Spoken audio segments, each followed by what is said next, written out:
So here we have another little unboxing video, so we can get a little closer up and have a look at the new side repeaters we have. This is for the Fiesta Mark 8 and also the new shape Puma 2019 on. Now these side repeaters are finished with a smoke lens. These are fully road legal, they are E-marked and they are also MOT compliant. So these are designed to just replace the standard ones what are fitted in your vehicle. So these are non-LED side repeaters,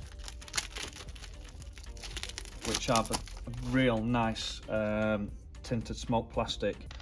So you might find a lot on the internet seem to be just sprayed black and look a bit cheap and nasty. These are proper smoked plastic.